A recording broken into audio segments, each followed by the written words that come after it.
All right.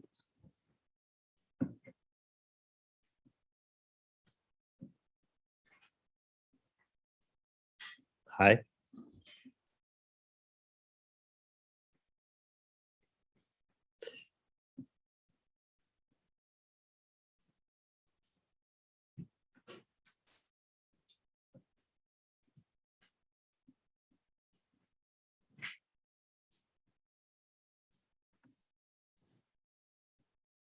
Your mic isn't working? Well, that's yeah, let's take that over again. Ah! Okay, take two. This time I caught it early, so I'm gonna have to start a checklist here. Always something lately. All right, so we got to practice. Good. That was great. Hey everybody, my name is Ben Mosier, and today I'm joined by my co-host, That's a good one. co-host David Holl. Hi, Hi. David. And big surprise here. We're talking worthy mapping. So, all right, we're going to talk about a little bit of sin confessing. I think that I'm going to do. I'm going to Mhm. tell David about a decision that I made that was, let's call it, not exactly mapped. Let's call it gut feel a little bit. And here's the thing. I think like people have intuitions about things, and those intuitions usually have some rightness to them. But if you don't check all the corners for hidden things that come along with that intuition, like, oh, you forgot about this or you forgot about that, and oh no, it's going to create this kind of mess, it's going to hurt. So, Yeah. And if you've worked for someone, you've definitely experienced this. And if you've had folks work for you, you have been the experiencist. Er. yep. So in case you all don't know, David and I work together. We both are running these mapping events. We're trying to teach people how to do worthy mapping, and like for instance, we've got a workshop coming up on May 26th, which is Mhm. going to be a 3.5 hour intensive. And so part of my job as the person who runs learn worthy mapping and all this kind of stuff is to kind of lock down some of the basics, some of the like kind of basic infrastructure stuff, like how do you find out about a workshop like that? How do you like buy tickets? How do you pay for tickets? How do you make sure that you send the right emails at the right time so people know to show up and all that kind of fun stuff? And then we like facilitate the workshop and wrap it up, learn from it, and then do the whole thing all over again. So the first time you do that sort of thing, you have an excuse, right? Like you don't know what all is involved. The second time, you should probably be starting to build a system to make it kind of predictable. And then, like the third and the fourth and the fifth time, you start to have opinions about the way things ought to be. So I figured we could make a map about some of these opinions. Yeah, that sounds good. All right. So let's start off with like the premise, right? So we run events. I'm just gonna kind of make some opinions here.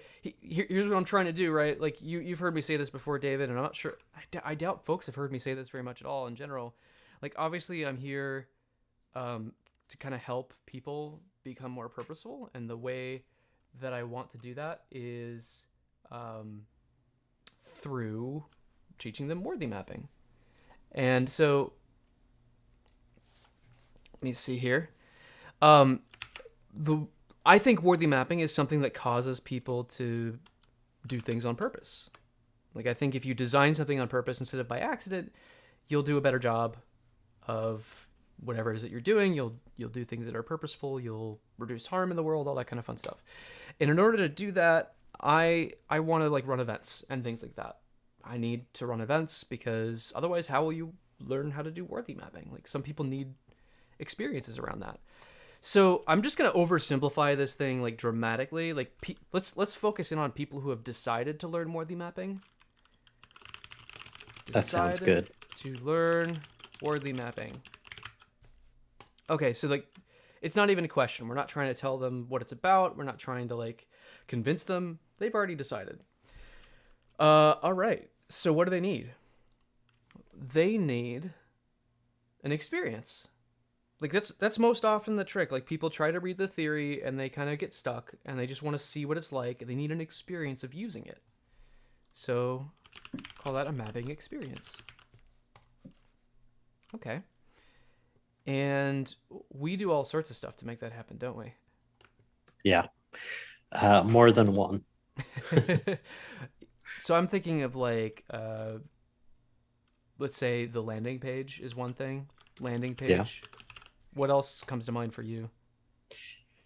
Well, we have events like this. Yep.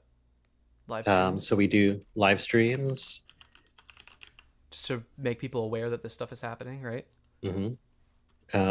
We have just started doing practice groups. Yeah. So I think Rolf might actually be I think on the stream right now, and if it's the same Rolf, hi Rolf. hi. He joined us today and also last week for our group, where we Yeah. just take some time for free to hang out with people and practice mapping for folks that have like tried it a little bit. Yeah, So that's one more thing we've been doing. and nothing's ever free, right? They're subjected to our wild experimental Yeah. methods for mapping. We did some wild stuff this morning, so if you want to get in on that, join one of our practice sessions. So yeah, like okay, I think so. These are some basics, right? Got the landing page, got like some awareness building things, like hey, this is happening. Do you want to come? That kind of thing. Hmm. And then let's see what else. Like, Well, events, okay, that's a big one. okay. So like And that's more like the paid workshop. events, Yeah, got it. workshops. Yeah. Okay, I'll say workshops here. Okay, yeah. Okay, and then what part of like the reason that this is all a thing is like we have ticketing, so like we have limited spots, right? We keep it like a pretty small group for the most part. Like right now we only do 10 people max. Yeah. And that's regardless of price for often, except for the live streams. And then there's like email reminders that go out if you get a ticket and you RSVP. There's a reminding system that kind of tends to happen here, and I'm Mhm. imagining the way that we used to do things with Eventbrite, just as a starting point, so we can sort of Yeah, that makes sense. explore my mistakes a little bit. Well, so if we're already getting into things that ticket services take care of, Yeah. um, so yeah, payment processing, there's currency conversion, Oh my gosh, there is. um, there is refunds. Yep. Although we've never had to refund anyone, so knock on wood. Although we do guarantee, so like it's something we should be able to do. Yep. Yeah. There's what else? Trying to think. There's so many like operational things that it does. I mean, well, payment processing you have, and that's like typically like has like a monetary value attached to it, which is like either a percent or like 20 cents per transaction kind of a thing. Yeah. I am guilty. I haven't looked at Eventbrites in a while, so I don't know exactly Yeah. what the charge per ticket and everything is, but I feel like we might get there later, not right Yeah. now. Let's start with this. Like let's just Yeah. build this system out a little bit. And so for those of you who are watching and like what are y'all doing? This doesn't look like a worthy map. We're making a list, right? We're making lists first, starting with users, adding needs, and then adding a list of capabilities that we need in order to meet those needs. And we're sticking to our, mostly minimum format here. And I'm just going to connect some of these lines. And you can tell me what I get wrong here. So Yeah, I mean, there's kind of like awareness building and landing page are side by side ish because they're not the same, but they have a similar function. yeah, we'll start over here with the easy stuff. So awareness building, Yeah. like, does that feed in, like, does the landing page depend on awareness building? Because like, how else do you end up Sort there? of. Well, you can just Google. Wardley maps. That's one source of traffic. That's true. Yeah. But other than that, like if you're not direct, like looking for it directly, like you don't already know, um, you're gonna find out probably through like social media of some kind. Okay. And like given we don't have a giant empire, it's probably Twitter or LinkedIn. Not yet. One day. No. Okay. So so you're saying like social media, live streams, practice groups, etc. Like what we're trying to do is build awareness. Now, it's not saying that this is the only thing these are for. So, for example, the practice Yep. groups are a vehicle for testing new group mapping methods, and also, frankly, like just getting people the chance to practice. Like, just show up, see what it's like, and you'll get an idea, and then you can go off and do it yourself, and like it's fine. Yeah. And I mean, how we even came up with that in the first place largely was people taking our class and saying, wow, it would be awesome to be able to practice doing this stuff with people. Yeah. And we heard it. And at first we were like, okay, maybe that's just a couple of people. But we hear it pretty much every time.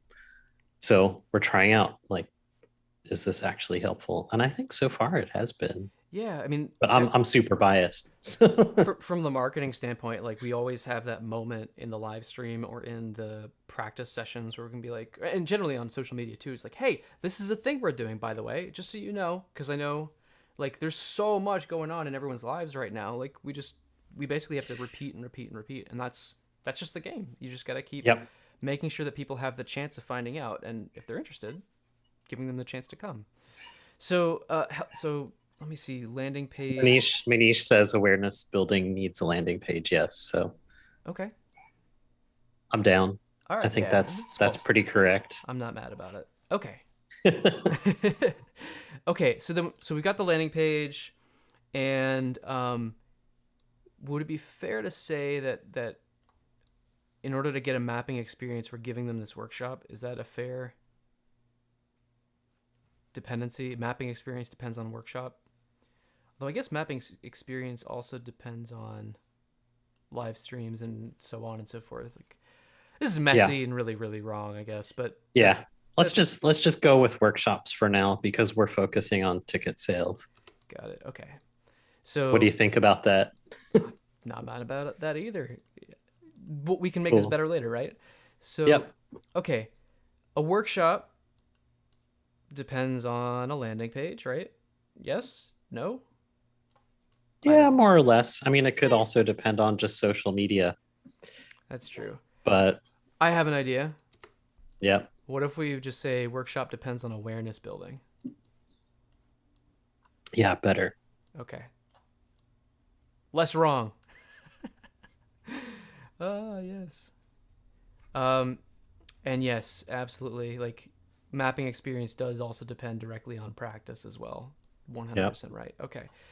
Um, all right. So now ticketing seems like the next thing. So this is like when you sign up and say, "Hey, I'm coming to this thing."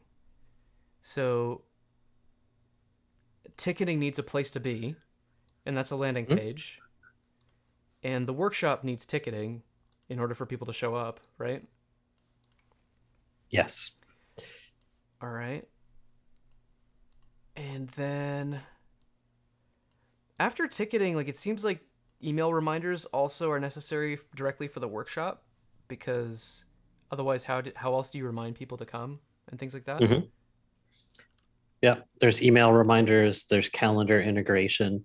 I might be getting too fine grained, but Well, okay, that's spoiler alert that comes in later. Oh, the battles I fought over the last couple days. Okay. Yeah, so email reminders depend on ticketing because we need to know who's attending in order to know who to send emails to. Um, and then, yeah, I think calendar integration goes alongside that. Workshop depends on. This is probably a group of things that just like help you show up, mhm. scheduling and things like that. So maybe that's like a group of things. Um, and then okay, we've got refund, payment processing, and currency conversion. All those are pretty. I'm just gonna call those uh, underneath dependencies of ticketing. I think. Is that fair? You think? Yeah, that's fine. Like refund needs payment processing, but like we don't need that level of detail right now. Okay. All right, so from top to bottom, our value chain, which sort of is kind of mostly right-ish, probably. Oh, time zone conversions. Mike, giving me nightmares. Yeah, actually, 100% that's a good right. one. Yep. Yeah. Yep.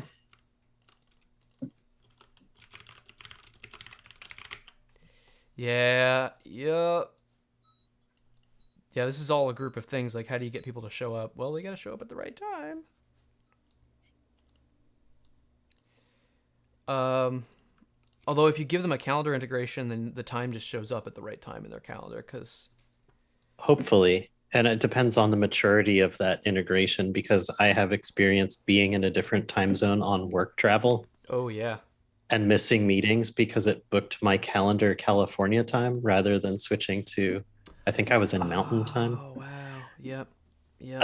That's kind of like a weird edge case, but Well, I've you seen know, Virtual DDD has a little notice on their meetup groups where it's like the calendar invite might not be right. So apparently yeah, Eventbrite has been messing that up for them or something. So I don't know what the deal is. Yeah, that's trying to safe to fail the experiment there a little bit. yeah. And Ralph points out GDPR, which that's a whole thing. Yeah. All right. So we've got our value chain here. And let's just kind of like get this laid out here. So mapping experience, I'm gonna say that every one that we've run is different so far, but we're Yeah. starting to find a rhythm. So I'm gonna put it like early product. Does that seem fine? Yeah, that seems good. Okay. Um, oh, but I just conflated mapping experience with workshop. So mapping experience as a Yeah, need, I think, is probably further along here, at least for people who have decided to learn worthy mapping. true. Some will just So read if the we're, book. yeah, true. And I think like I'm borrowing the term, but like early evangelists, like people that are already like on board, like, yeah, this looks cool. I want to do it. Mm-hmm. I've heard about it. I'm super into it. Like, whereas like early adopter would be more like, I don't really know what is this thing, but I'm willing to be convinced because I like trying new stuff. Yeah, So yeah. I think that's fair. If it was early adopter, I'd put it more in decent bet. Okay, so no adjustments. Not for that. Okay, so we've got mapping experience and workshop, and we already decided workshop is kind of hanging out over here. Hmm. Email reminders seem to me just like a cost of doing business kind of thing. Yeah, And for Eventbrite, sure. I don't even have to think about them with Eventbrite. They just happen Hmm. automatically. And if we did have to think about them in Eventbrite, that would be a problem. It'd be annoying. Yeah. Foreshadowing, calendar integration, similar kind of thing. I just assume Yeah. that they've built that in and it makes sense, and that they're doing time zone conversions right. Although, Yeah. We don't want to do bespoke calendar integration for everybody that buys a ticket. no thanks. Although, again, foreshadowing, I literally had the conversation where like, should we manually put together a calendar invite? Oh, we will tell a story very soon. Okay, awareness building of workshops. I'm just gonna like throw this like we're kind of doing a lot of different things here. Yep. But Um, there's no like press a button and go for us yet. that's exactly right. This is an organic thing that we're feeling our way as we go. Do you mind if I actually delete live streams, practice groups, and social media from here? Because I don't think it's going to help us tell the Eventbrite story very well. Yeah. Yeah, that's Okay. fine. Just so we have fewer things on our map, and they don't seem like they'll play a major role here. Although a landing page will. So, Only question yep. since you already deleted it, but the Well, only question before you delete it Command Z. is there any dependency on free tickets if we get rid of that as free ticket because for those we'll have like a ticket but it's free, right? To limit participants. I'm confused. I have my brain has been like on all day, so I'm like, what? I'll tell you what. Point me Like, where. What depends on free so tickets? if we have a practice group Yeah. right now, that's a free event. But Oh, okay. I but see we're what you're limp. saying. We say like, okay, there can only be like what, 10 people, 20 people. Shoot. Yeah, you're right. Keep You're it like 100% right. relevant. Yep. Okay, so Like this is up in here. general that matters, but for the ticketing discussion, I don't know if it like It impacts does. how we build the ticket. It does Okay. 100%. Oh my gosh, this is so messy. Okay, I'm going to have to clean it up. All right. Here, we're going to make things smaller. Yay. Awesome. All More right. I space. am going to delete live streams and social media though. Okay. All right. But yes, you're absolutely right. Practice groups also rely on ticketing because we're Hmm. yeah, we have a cap on it. Um okay, so just going to make these small enough.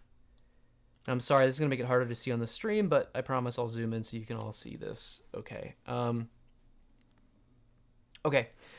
So just to reiterate, you were mentioning that, okay, we have two kinds of mapping experiences. We've got the workshops, we've got the practice groups, but both depend on ticketing, even though the practice groups also have this relationship with respect to workshops where they enable awareness of those workshops. So this is kind of like a little bit of the funnel stuff where like you do free stuff so people know about your paid stuff. Hmm. And I like paying rent, so I'm gonna keep doing paid stuff. Um, That's a good time. yeah. So okay, we've got. Yeah, you're absolutely right. And we were using Eventbrite for practice groups as well, or at least at first. And then I think we moved it. But all right. So then, Yeah, Mike said follow-up emails. yep, 100%. So I just put general communications because any back and forth it just kind of Yeah. mitigates or manages. Although I think Eventbrite wasn't doing follow up emails if I understand correctly. I don't think it's configured to do So that. people couldn't email you and ask a question through Eventbrite. Um, I guess it depends on what Mike was saying is a follow up email.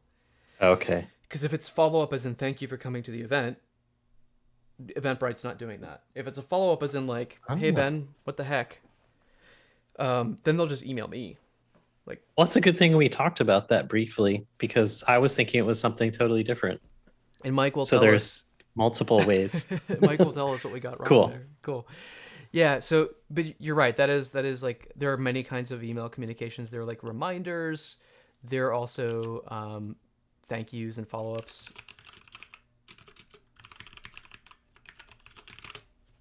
And now I know this isn't necessarily as important for us, Mm-hmm. but there's also like demographic, statistical, blah, blah, blah stuff.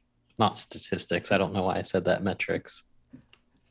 Just like, just to Like kind of know like these who's buying the people. ticket and where and Yeah. These like folks what's liked. what's their info. Yeah. Like we're architects and we like mapping, and that's why we came. Hmm. Yep. Or whatever. Yeah, I'm getting a little bit too off of our ticketing topic. It's all good. Yeah. And You Mike's can like, you can remind me. Mike says, "Por qué no los dos? Let's do both." all the follow ups. Okay, yeah. So, all right, just gonna compress things a little bit. So, all right, our practice groups are.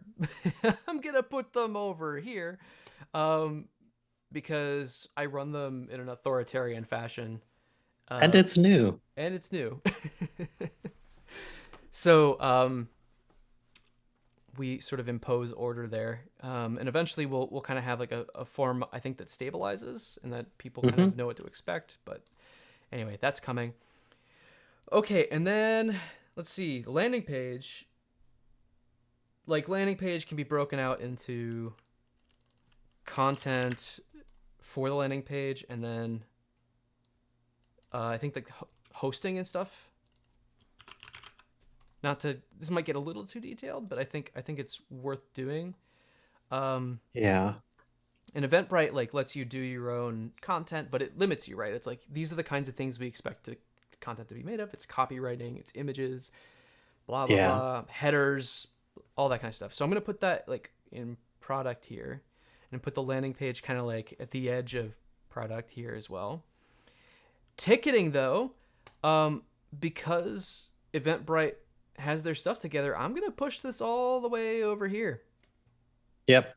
Aaron just mentioned that if that's Very Not good. what you were responding to. Oh no, yeah, I'm just catching up. We're still working through it. Synchronicity. Yay! All right, I'm gonna have to buy myself some more space up here. I'm gonna like boop doop. Happy accidents. Happy little Yeah. maps. Yeah, it's looking good. Okay, so I've got the landing page over here. I'm bring that to front so you can see it. Hosting over here, probably. I assume Eventbrite's not doing shady stuff with hosting, so one can hope. And They're then, farming it out to Wix. oh gosh, yeah, like the entire Eventbrite thing is just like a box in a closet somewhere. No, okay. So they got hosting over here. We're putting Yep. together content of some kind in the sort of like producty kind of style of content because there are only so many forms. It's generally accepted what goes in a product page and so on, but we still have to do some work to make it happen. So that's great. Currency conversion has to work every time. Payment processing has to work every time. Refunds have to work every time, or people would get sued. So if you're an events platform like Eventbrite, you don't want to get sued. So that stuff's gonna work. Insurance. Yeah. Oh yeah, I'm sure there's a bunch of like, yeah, a bunch of stuff like that underneath there. Um. Okay. So we've got our kind of weird little map going on here. Let's talk about the parts of this that are Eventbrite owned, so to speak. I think I'm gonna like so part of what I think about with Wardley mapping is like you define components because you want to know what you can swap in and out and how Hmm. to compose those components into value chains that then might have like unique combinations in order to produce value for users and things like that. Like you could probably find ways to use ticketing for weird stuff, right? I don't like Yes, I'm sure. that, but like weird new stuff, whatever. So let's like dig into what Eventbrite handled from the bottom up. So this is what I wasn't thinking about when we were working with Eventbrite. I wasn't thinking about hosting, at Yeah. least of the landing page. Yeah. Because until recently, we did not have our own landing page for the event That's true. itself. That's true. Okay, so that's gonna be the next plot point. We're gonna tell this story in the mapping kind of thing. So here's the general plot. Eventbrite, and then Oh, uh, where are we? I'm just like writing to the right of the map. Oh, So cool. Eventbrite, and then changes. As in like we were trying to do like more refined landing pages, and then Ben just did some stuff. Yeah, and I kind of feel a little guilty. Like, what if I started all of this by complaining about the design of the iframe on the Eventbrite ticket Oh, sales? that was the impetus. That was it. Okay, Yeah, so so you can kind of blame me for this. but like we still could have talked about it and like mapped it and Yeah. stuff, but like okay. It's so funny. All right. Well, it's not an irreversible decision, It is so not. It is not. This is a reversible decision, so it is not architecturally costly. Other than the fact that I did blow a couple $100 on plugins, but you got to make mistakes and learn from them. So you just gotta put those on the resale market. yeah, yeah. Can you? Gosh. All right. So that's the general plot points. We'll come back to that. There's something missing from this. This is really important, I think, which is events calendar. So under awareness building, there's an events calendar. You all may be aware of it. It's called lwm.events. Okay. And this was like a plugin that I got for WordPress for a website to lay out events in a nice way. And this was pre-existing. And what it would do is it would redirect you to like you would basically have a list of events. You'd click on one of them and then get a link to go out to Eventbrite. And I was like, wow, that's a lot of clicks. Why would you have to do that? Like, why couldn't we just like buy the tickets inside Hmm. the events calendar page on the website? And so I got an integration that basically would link out to Eventbrite. So it would integrate ticketing with the events calendar. So all was well, or so I thought. Because what happened was the way that this integration worked was basically it would put an iframe and it would embed an Eventbrite page into the bottom of a new landing page for the event. So actually we had duplicate landing pages as a result of the addition of this events calendar plugin. So maybe that's like the original. Mm-hmm. Maybe that's really what it was. Like I was like shopping around for events calendar like things because I was manually doing it by hand, which was over here, right? And that was awful. I hated that. To the extent that I just like started forgetting to do it, which is bad. So now we have this events calendar plugin, and it's nice and it's shiny, and people are able to see the events. But now we've got duplicate landing pages. Man. And that's where that integration comes in. And I'm like, okay, what if we could just get rid of the Eventbrite page? What if we get rid of the Eventbrite version of the page and only use the one that's on the learnworthymapping.com site? So just to like finish the exercise here, like things in blue are things that Eventbrite, that were controlled inside Eventbrite.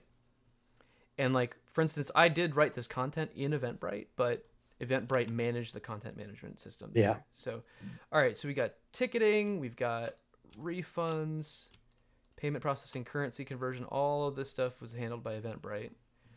The landing page hosting for this version of things was handled by Eventbrite. Email communications, time zone conversions, calendar integrations. It didn't do an email thank you, but it did do a reminder. So there we go. That's all the stuff that Eventbrite handled. So not a whole lot. Well, it's still kind of a lot. I'm being sarcastic. I think it handles Okay, a lot of, it's doing a lot of heavy lifting of stuff that I don't usually think about. yeah, and I didn't know. I certainly didn't know the full ramifications of the decision when I was like, yeah, get off Eventbrite. Screw it. So I don't know if this is where you want to go with this, but where are these things now that you've been changing things? And how do you feel about that? Hindsight bias, or maybe, well, I'm starting to get a little defensive about this decision, right? I'm like, I know what I'm doing. I'm a clever small business owner. Well, I mean, being in a similar place to you in that sense, and also coming from sort of like lean XP, agile, whatever background, I love experiments and being messy. And I definitely love playing in the custom built domain and Yeah. the brand new shiny stuff domain. So yeah, I'm like, you want to try something crazy? Let's do it. Yeah, and I like how Manish is like, are there no alternatives to Eventbrite? What are you doing? And the truth is, like, I have this intuition that what I want to happen is, okay, so here's how the pain started to grow, right? Mhm. So I'm telling this story here. This integration started to be a pain. It started to cause me problems. First of all, because of the iframe. So it was embedding that checkout link at the bottom of the LWM landing page, Mhm. and it was causing usability issues for people. Yeah, I was cutting off like a bunch of the text and even like part of the button, especially on mobile. Exactly.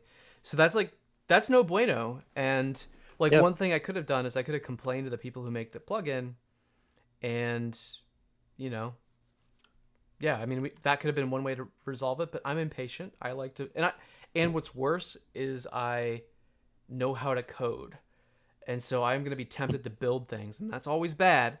Didn't quite go that badly, but so this integration is causing me pain, and so I wanna excise it from my value chain.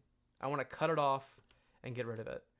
Um, and furthermore, we've got this duplicate landing page issue, and actually like the When you say duplicate landing page, do you mean the Eventbrite page and the page on our website? exactly. Okay. So what I started having to make decisions about is like which landing page do I send them to? The one with the Mm, broken busted iframe or the one with the Eventbrite direct thing? And if I send them to Eventbrite, then they're not on the Learn Worthy Mapping site, which is like just a bad practice in general because you want them on the website so that they have more fun things to go look at later. Like what happens if you want to go read an article after, signing up for something? If yeah, you're or if I mean, Eventbrite also doesn't have a whole lot of context. So if you're like, I looked at this, who is this? Is this, do they even know what this is? yeah, I Versus looking at Learn Wardley mapping, it's kind of like, oh, I think yeah, this is, they probably know what they're talking about. I want them to encounter the events in context, right? Hmm. I don't want people to be confused. I don't want people to get like just kind of isolated from the network of information that's available. So I'm like, I want to get rid of this Eventbrite landing page, and I want to, like, if we have to have a separate landing page at all, why don't we just use the one that's on our website? Sure. Makes sense. In theory. All right. So here, what did I do? I was like, you know what? And this is what really pushed me over the edge, David. Is I looked at. Oh no, I'm gonna open up a spreadsheet. Um, and I'm just looking at this. I'm gonna look at a percentage here. So we were losing. Let's see. Okay, we were losing like somewhere between. Let's see. Looks like it was about 7% of the revenue that we were building Hmm. in our events. We were losing that to Eventbrite Yep. between the transactions and Eventbrite's cut. The transaction fees being like credit card processing or whatever, and Eventbrite's own fees. Yeah. And I guess one thing, I don't know if you've done this independently. I have not, certainly, Hmm. but by DIYing the process, what does the new set of fees look like? Is As it far cheaper? Is it the same?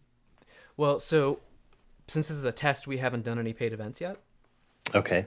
I'm retroactively calling this a test. Haha.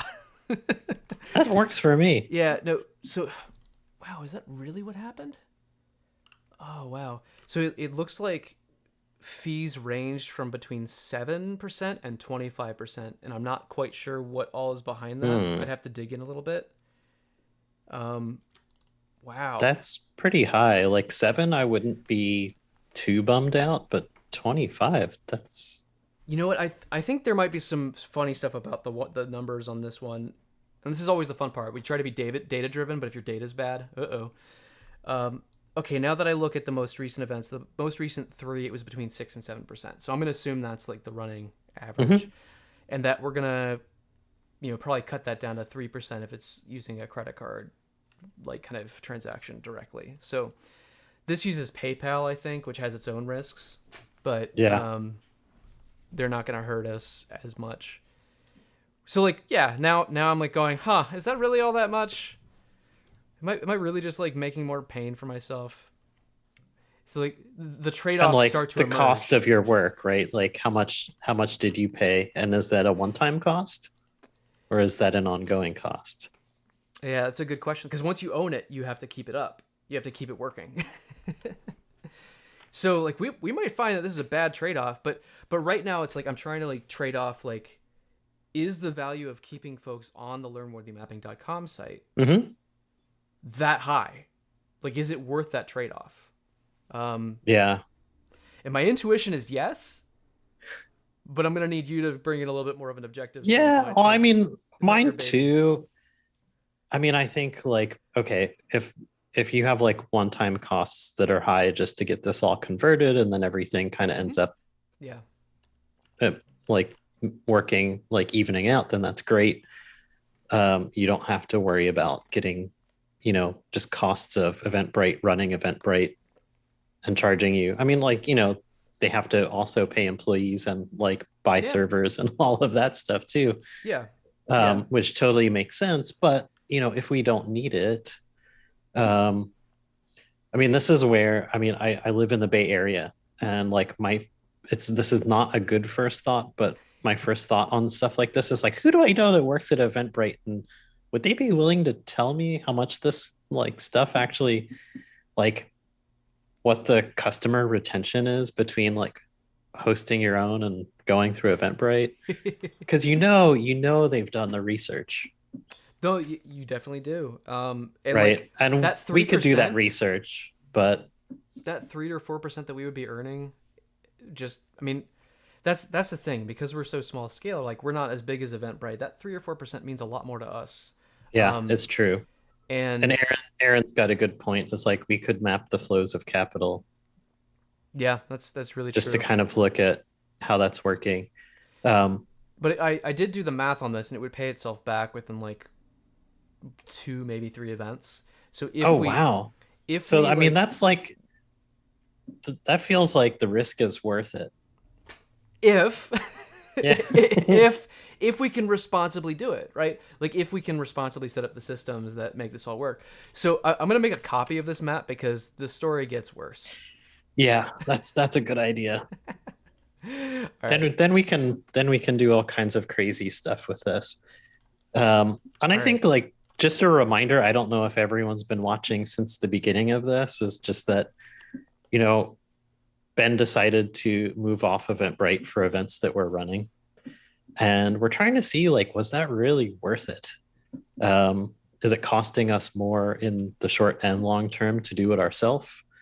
Um, there's both the what, like money and numbers and like um, funnel. There's like all the data that goes along with that. And then there's also the why, right? Like um, on like design and research side of that is like, well, if we're losing people between our website and Eventbrite, why? So Yeah. there's qualitative stuff in there too. Um, Yep. but Yep. I think this, like looking at this, what we have so far, I'm realizing there's both a lot of things I didn't think about that Eventbrite does, Mm-hmm. and also kind of less than I was expecting. I mean, I know there's like legal and like Definitely. all of this stuff behind the scenes for them and like credit card processing and stuff, but like ostensibly, whatever credit card processing service we would end up using ourselves also has that. Mm-hmm. So I'm like, I don't think for this it's super important to map that out. Yeah. But yeah, so here we are. We've got a map of pretty much all the stuff that is in play at the moment. Yeah. And so I think the key thing is like in general, Wardley mapping the would say right that the doctrine right would be to build or buy. Sorry, you would buy Mhm. or outsource things that are in stages like 3 and beyond, and you'd have to build it yourself if it's in stages 1 or 2 for the broader market, right? So, but like that does like bring the question forward, like why would you ever try to do something yourself? And the answer is because you want control, or because you can do it better. And maybe there are other reasons that we would find this out, but Well, also I can control we sell our solution? Can we right. Like, are we trying monetize to our compete? solution? Like Yeah. we would do it ourselves if we wanted to like do our own thing. But this version of things is actually like a little bit simpler than that. Hmm. So we talked about this already. We wanted to get rid of this integration, and we wanted to get rid of the duplicate landing page, and we wanted to keep people on the Learn Worthy Mapping site. So that was like kind of the impetus here. And so I said to myself, okay, what do other people in the market do? Because there are probably plenty of reasons not to want to do Eventbrite, and the transaction fee is Hmm. one. The lack of control about how things work, like emails work, how the event landing pages work. Like you're not allowed to do certain things with the landing pages, right? You're not allowed to actually Yeah. design them in a way that would be Yeah, custom. which makes me cry a little bit every time Yeah, I put together an Eventbrite page, but it's kind of like, does it do the job? Probably. yeah. So Does it make this designer in me happy? No. Yeah, and so like Eventbrite is good enough and it's an acceptable default. That's my take. But now I think we're like in that weird interim but where we're running enough events where all the painful little things about Eventbrite start to like grind on us. And sometimes things just suck. Like that's just the way it is, and you actually have to just deal with it. Um, Other times you can do something about it. And so I did something about it. I replaced Eventbrite with a plugin from the same people who made the events calendar. So they Hmm. have this little ticketing ecosystem thing. So I got rid of ticketing, and so I'm just going to update my dependencies here. So now the workshop depends on email reminders, which depend on ticketing, and ticketing depends on. Let's see, we can get rid of this Eventbrite landing page. Let's see. Okay. I just want to make sure I'm putting the connections in the right place. All right. There we go. All right, so the landing page is gone. Cool. And we still got to update the rest of these connections, right? So payment processing is done with PayPal now in this new context. We haven't Okay. tested that yet, so we don't know the full ins and outs of the pain of that. But my assumption is that then, you would issue refunds through PayPal, which is Yeah, easy enough. I've used it. I've used it with Meetup, Okay. and so I'm fairly familiar with how that works. Okay. Good. So Okay. I think there's not like huge surprises there. Good. Your assumptions are fair. Awesome. Okay. And so then currency conversion stuff, I assume they'll do. Here's an honest question. Like, I don't know if there's going to be a problem with, because if I'm being honest, like probably 60+% of the people that come to my events are like European. Hmm. So that means that I should probably be careful about that, right? Like, is there something happening with PayPal around currency conversion? Or does it make it harder to get an invoice for things if they are trying to get like what's the word, if they're trying to expense stuff with Oh, their company? does Eventbrite do invoicing? No, that's a good point too. People always have to Okay. ask me for invoices in order Okay. for them to get reimbursed.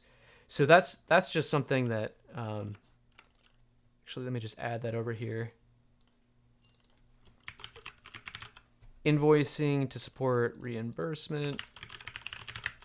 So that's like another need that they have, I think. It's up here. Yeah. And that's just like Yeah. they don't want to Manish pay is for it. also reminding GDPR compliance. Yeah. That's a good thing to remember several times because Hmm. I don't know about you, but like for me in California, it's an issue, but Really? it's not huge here. Yeah, I'm So like I've done the like requisite like paying for the compliance widget thingies for my site and for stuff I do, but I don't fully understand it. yeah. Okay. And I'm fine with that as long as I know I'm covered Yeah, so there's and like that people are also covered. I'm just gonna put GDPR out here. Um which the truth of the matter is like because of the way GDPR works, anything that we did with user data, for example, Hmm. like even just to download the spreadsheet and look at it to see who's coming, like now we're doing stuff with user data, right? So as a US company, I'm going, what are the implications of that, right? Um, and yeah, I mean, there's not a lot of enforcement happening right now either. So that's like an additional like question mark around this stuff because we don't have any guidance really for how we're supposed to approach this stuff. And yet it's important, and privacy is important too. So, like, I'm complying out of moral agreement, but not consequence agreement. I think it's a weird thing. Yeah. So yeah, that's there, and presumably for Eventbrite's share of GDPR, they would have a bigger target on their backs for that. And now some of that is the payment processor, but some of that's me too, right? Yeah. And customer support. So, Well, I mean, that I also mean, probably that was relies always on me payment anyway. processor a bit too. Like if somebody's card just won't go through and they know that they Yeah, have the but they're money and still going to stuff like talk to that. me instead of Eventbrite if that Yeah, happens. So I that's mean, true. I I was didn't always going see to that have side of it because you did it. So I'm like, that's fine. to. They handled all that, but it was really you. No, it really was me, and honestly, I don't mind. I try to talk to people as much as I can, Hmm. not even if it's customer support. So that was always happening anyway. That's fine. Okay. Okay. So all right, the payment processor is in this case going to be PayPal, Hmm. and they're going to handle pay. I'm gonna call PayPal green here, just to separate that out. Now hosting is done on our WordPress instance, which is using the closest to commodity hosting that you can get with WordPress, in my opinion, which is through WordPress.com. Hmm. Um, Honestly, like really impressed with their stuff. More constraints than you would get with other WordPress hosting services, but 100% recommend there. So I'm just gonna like do a darker yellow for that. So that's something that WordPress has always been hosting anyway. Although it's through our WordPress instance now, so it's just changing backends here. Okay. Um, and then just to finish out here, so now we don't need this integration anymore. I've uninstalled it. No longer need to integrate Eventbrite with our ticketing system. With our events calendar. Okay, and then the final move, practice groups also depend on ticketing. So that's one we've actually tested now. So we've actually did our first use of this new plugin, and so Rolf, who was there this morning, was subjected to some of the rough edges of this, I think, along with the other participants, where I wasn't sure. Well, emails are a dependency here. If Eventbrite isn't in the picture anymore, who's doing emails? Me. It's not me. Yeah. So that was my first like, oh no, what have I done? Um, So every time someone says, I want one, who's how gonna do you send an email? know? But how do you know Yeah. what happens? Do they email you? And then you email the person that bought the ticket? Okay, so you have to know the nuances of this kind of thing in order to know what to do with this. So what I found out was that basically the ticketing plugin would send one email to the person who RSVP'd, but it wouldn't send them Zoom information, Oh, awesome. and it wouldn't send them a calendar invite. Ah, okay. So now we have a problem. This is red. Um, yep, and now all of our events are hosted in the Eastern time zone, which means everyone has to convert this for themselves. Now, okay. All right, back to Eventbrite. I can't do the conversion. Well, part of this is that's a I already wrote custom code a long time ago Yeah. to Oh, that's right. to literally like find out what the person's locale was in their browser and then replace anything with a date or time in it, which was a giant mess. But I have that code somewhere, Hmm. right? So that's an asset that we have. And it's possible to use, so that's good. So that's like a future thing that we need to hook up um, in order to make the landing pages a little less bad. Yeah, I was gonna say because we're getting close to the hour. I'd be interested in what's missing. Like, what do we Yeah. just like? What are the pieces that we still need to consider? Yeah. So email reminders. So here's what happened. Um, the same people who make the events calendar plugin and the ticketing plugin have an email plugin. And by using their email thing and by using Eventbrite's too, like now we have duplicate email systems because I have a Mhm. mailing list. Yep.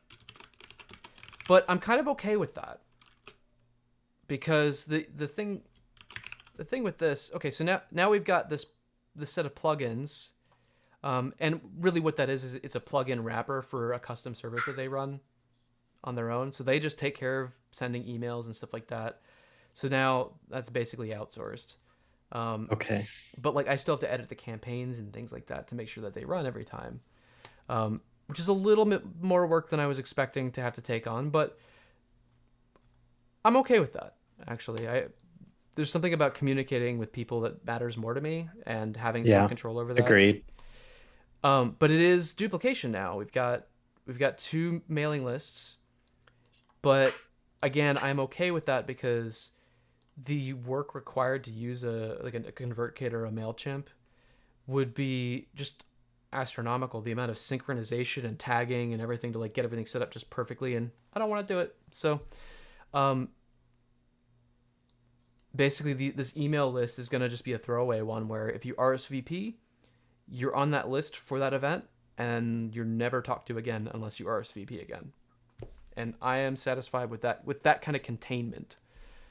I'm not adding people to my mailing list without their consent. That's just not. Yeah, and I mean, I know you. We have a similar outlook on this. Is like Yeah. we're not like sending people massive marketing emails and whatever. It's more just like, Nope. hey, there's a new class. Do you want to go? That's it. Or your newsletter, if they are on the newsletter, is like, here's some new ideas. Check it out. Yeah. So Yeah. I think that works for us It does. so far. So like, so far it's not the worst. It's not the worst. And I emailed their support, the plugin people, about the calendar integration thing, and they gave me some workarounds, and they pointed at some stuff, and they're like, oh, you just got to add this code to your functions.php or whatever for your WordPress child theme. And that's doing a child theme in WordPress is already an investment I've made. I am doing it. Awesome. Not doing so like this was reusing existing infrastructure in a certain way. And so now I've kind of accidentally lucked into a situation where I'm kind of okay with the way things are working now. Yeah, well, I would say luck, but like you also manufactured some of the conditions for that luck to happen, right? But I didn't Like do it it wasn't. on purpose. That's the thing that like, and I think if there's a lesson for this, I think it's that we have this ideal of making every decision deliberately, and oftentimes that's just an ideal. Like Yeah, it's a I mean, theoretical way of using mapping. it's great to strive for that, but it's not going to happen. I think the important thing is that we circled back and we're just like, okay, now we're reevaluating this decision. Did we miss something? Mm-hmm. And Manish points out vendor lock-in. And he's right. He's totally right. And now the investment is in 3 places instead of 1. So it's Eventbrite versus this company's events calendar plugin, email campaign plugin, and ticketing plugin. Yeah, we could imagine that there are more than one vendors that we could switch between, but also that requires us doing research and then Yep. changing our process and whether the integrations play well together and Yeah. all of that stuff. So it is a big risk. If I could do it all over again, Mhm. I would probably have wanted to recognize the fact that this investment right here was just inertia. So Yeah. what brought me into this vendor's ecosystem was the fact that I already had a plugin. And so what I did was I accepted a default. Yeah. What I should have done before I made this whole move is I should have examined alternatives from the entire like system perspective, taking into account all of this stuff. And I could have spent like, I don't know, maybe 2 hours just doing that work before I made that leap out of like intuition and potentially foolishness. So I mean, that's what I would do, but now we're restabilized, so I don't care. And I think like this is a monitor situation, right? Like the system is stable again. Obviously, we have like little improvements we need to make, but now we have to see how people can like succeed or don't succeed in showing up for events and things like that. If they hate it, I want to know that, and so we're gonna have to keep an eye out for that. And man, if this whole stability sucks, well, we'll just do it again. All right. Okay, so we mapped all this stuff out. I'm pretty clear on what happened and why and where we're at, which is really cool. Um, I think it's useful. I know what's missing and what we need to kind of think about. And I mean, also, like, I definitely do have a bias towards like experimenting and trying out new stuff. So, like, I'm usually like encouraging of that, maybe too much. Um, Uh-oh. I think Manish might come but in more honest. yeah, but I think like in my eyes, it's like, hey, if this doesn't work, um, there's nothing stopping us from using Eventbrite again or a competitor or, Yeah. something else other than like, and I don't believe you get too stuck in sunk cost. I So have the opposite problem. I'll completely yeah, kill something just because it's not working. And that yeah, I'm often too I quick to do do that too. that. So what decision now can we make because we made this map? Well, I know which decision I'm not going to make, and that's to Hmm. undo what we did. Because Okay. I think we need more data, more information about, like, really just what's the next month and a half, 2 months of events like for people, and what kind of complaints do we hear? So now all the people watching this, either live or later, which by the way, thanks for being here. I appreciate you. Yeah. Um, they're gonna tell us whenever they show up to our events. They're gonna notice these little friction points. They're gonna go, hey, this is bad. And then we'll weigh it against Eventbrite versus other solutions. And like, a little bit of running a business is dealing with complexity, right? We don't know what's going to work until we do it, and sometimes that complexity is artificial, right? You could literally know everything up front by running a bunch of tests and everything, but it would just take too much work. And so just Yeah. trying something and seeing what happens feels easier to do.